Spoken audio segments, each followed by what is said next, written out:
Welcome to another episode of Prioritize. They accomplish while you drown in lists. It's difficult to juggle your responsibilities. Husband, father, brother.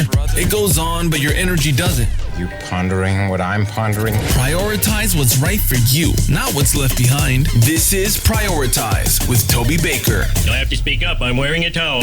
Greetings, gentlemen and ladies. This is Prioritize. Here we discuss prioritizing faith, family, relationships, and more. I'm your crazy white, formerly fat host, the Baker Boy himself. Welcome to the show. And if you are joining us here on this lovely Monday morning, happy Memorial Day to you and yours, and all the best. They finally had it. They finally had it, John. They had the beef sticks. I don't know if you're familiar with these. I'm trying to remember the name on that's like Candy River, Copper River beef sticks. And they had them there one time, and then they weren't there forever. And they were just gone.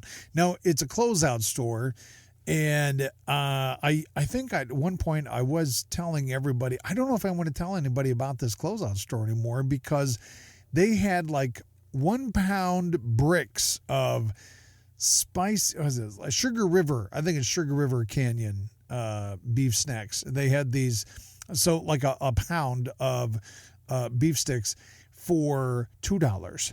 $2, and they're just the perfect amount of sweet and spicy, and it's probably not the healthiest thing, but it is protein, and it's better than Cheez-Its and popcorn and a bunch of carbs and other sugary snacks I just really don't need. I haven't been over there for weeks because my model wife and I just returned back from Vegas. Did I tell you about Vegas, baby? Vegas. I can't get into it this episode.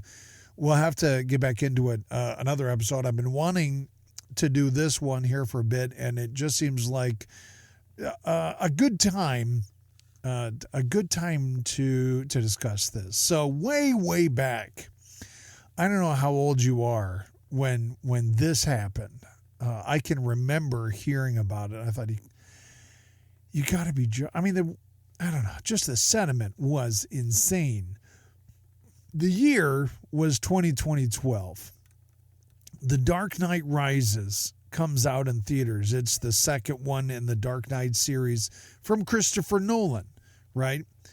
And an amazing movie if you've never seen it. Obviously, one of the best Jokers, hand down, ever.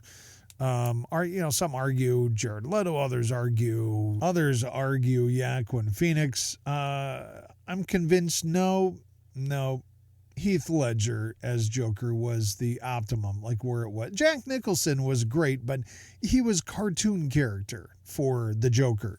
Would you agree?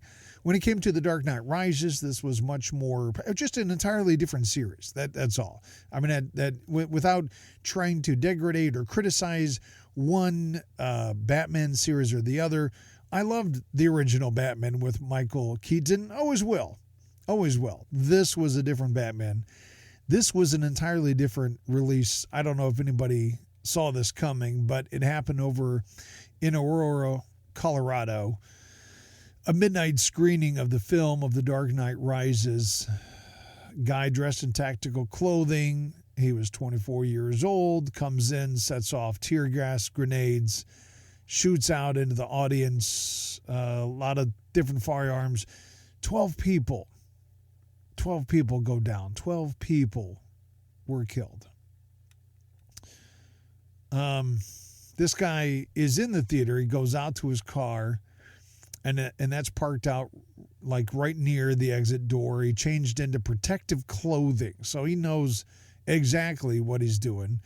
He goes in and grabs his firearms. About 30 minutes into the movie is what the police were saying back then. He re-enters the theater through the exit door. He's dressed all in black, wears a gas mask, a load-bearing vest, a ballistic helmet. He's got bullet-resistant leggings on. Not the yoga pants, I guess. Not those. He's got a bullet-resistant throat protector. I didn't even know they had those. That's kind of cool. That's something that you can obtain. Another protector, he had tactical gloves. And the story reads he was listening to techno music so that he wouldn't have to hear anybody in the crowd in the theater, screams and shrills. And he wouldn't have to listen to any of that because he's got his music on, because he was toning all that out. This guy was on a mission of evil.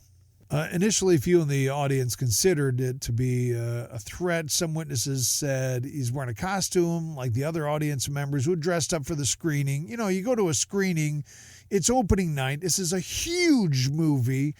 Yeah, you're going to have people that are really, getting into it. They're having fun with it. Some believe he was just playing a prank. And others thought he was part of a special effects setup for the film's premiere, or some kind of a publicity stunt by the studio, or perhaps theater management. This guy reportedly threw a canister towards the left side of the theater, emitting gas or smoke, and that partially obscured the audience members' vision, made their throats and their skin itch, caused eye irritation. That's probably because they weren't using Visine. For dry eyes, clear eyes is awesome. I probably can't. I probably shouldn't say anything about that. I can't get into that right now. Sorry. Maybe just erase that. At this point, he swings out his firearms, begins shooting towards the back of the room and then towards the aisles. And bullet passes through the walls, hits people on the adjacent theater, like on the other side of the theater in Theater 8. He was shooting in Theater 9.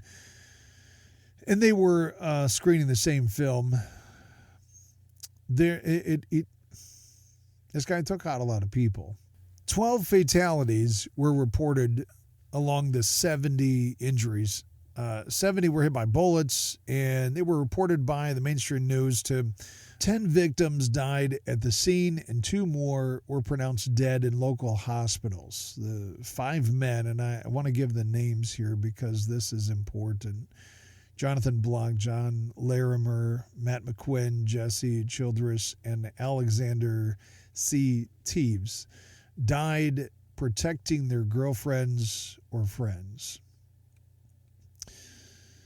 The people murdered were Jonathan Blanc, Alexander J. Bulk, Jesse Childress, Gordon Cowan, Jessica Grawl, Gall, John Larimer, Matt McQuinn, Michaela Medick, Veronica Moser-Sullivan, Alex Sullivan, Alexander Teves, and Rebecca Wingo. That part I want to focus on there, died protecting their girlfriends, because today we prioritize the cover-up. My brother has served the U.S. Air Force. He was in the Air Force for about 10 years before he'd retired. And I remember I was working at Youth for Christ at the time. We were on a spring break down in Florida. Cocoa Beach, I believe, is where we were. There was Vero Beach and Cocoa Beach. I think this time around we were serving at Cocoa Beach, which, some people might tell you this is a vacation when you are in a campus life. No, unless you're one of the kids going down, it's not a vacation. Like, we worked. Yes, we're in Florida. We're in 80, 90 degree weather. It's hot. We're by a beach one day. We're at the pool another. But you're there working with the students. So, kudos to all the youth pastors who plan and plan and plan. And then when you're done planning, you do more planning. Then you get to do all the driving, all the coaching. You're watching out for the students, making sure people aren't doing what they're not supposed to be doing, as some, high school students reportedly have done on different trips. But in this case, we're down at Cocoa Beach, and I had received a notification from my mom. I can't remember if I don't think she texted. I don't think she knew how to text. And so she had called me up and says that your brother is looking to go into Iraq, not by his own volunteering, but it's quite possible. And then I get a call from Josh, and we talked for, I don't know, maybe a half hour. He didn't have a whole lot of time, but he was saying he may be going over, and he would, ask me to keep him in prayers. And I'm like, Iraq, that's the one with the terrorists and bad stuff going on. Yep, that's the one. That's the one. So that, it just hits you. It kind of blindsides you. You're not ready for it. You can't really plan in your head, hey, my sibling is getting ready to go face possible, potential, and quite imminent death, protecting our rights, protecting the fact that I can go and worship in a house of worship in what used to be a free country. I can go there with my kids, with my wife, because of the sacrifice of so many people who go to serve in the military, and God bless you. On Memorial Day, this causes pause for me to remember the many sacrifices that made today possible, that makes this podcast possible. The sacrifices, this is such a small podcast. I'm sorry. I'm not trying to raise this to some kind of status. That's not my idea here. What I'm saying is we live in a free country / quasi-free country because of the sacrifice of these people. And we're prioritizing the cover-up today because, and I remember listening to the parents of these boys who laid down their life for the girlfriends. And I thought, boy, there is a picture of the shepherd right there. You ever seen these? You ever scroll on Facebook and you see pictures? Not pictures, sorry. Everybody sees pictures on Facebook. Dang! You see the T-shirts, like they're always selling T-shirts. Or maybe that's not in your feed because you never look up T-shirts anywhere on your phone. So somehow I look it up one area on Safari. Next thing you know, I'm bombarded in my Facebook feed. Hey, did you know we sell T-shirts? And you scroll through and I'm seeing this husband and wife couple wearing this T-shirt. He's got a shirt on that says, "She is my queen." And I'm like, yeah, that's the way to do it right there. That's the way our minds should be, gentlemen, when we're talking about our wives. Not the old ball and chain, not the gotta go, to see what that's going on over there. You the wife. Never in a negative form. We have to remember we stood in front of God, a priest or a pastor, and several witnesses with this woman that we pursued with everything that we had, because we're like, you cannot let her get away. I'm making this commitment. She's not getting away. This one I want to keep. I want to hold on to for dear life. I want her with me. I want to spend the rest of my life with her if she'll accept it.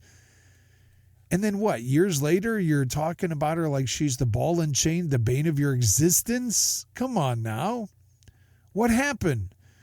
I think what happened is we lost sight of what's important, which is why we should spend just a few moments prioritizing the cover-up. Here's guys, they weren't married. They weren't married yet. They laid down their life for their girlfriends. The man goes down so that the girl can go free.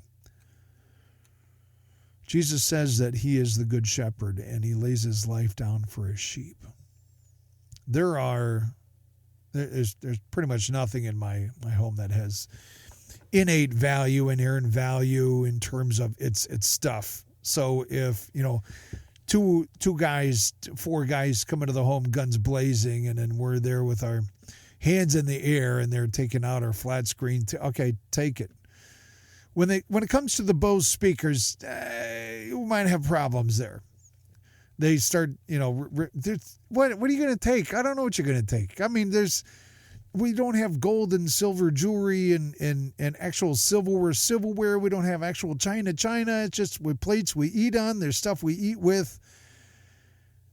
But I'll tell you this much. You come after my wife, you're not getting through. I'll make sure of it. I will go down so that my wife goes free. Are you coming after my kids? You better have a second think.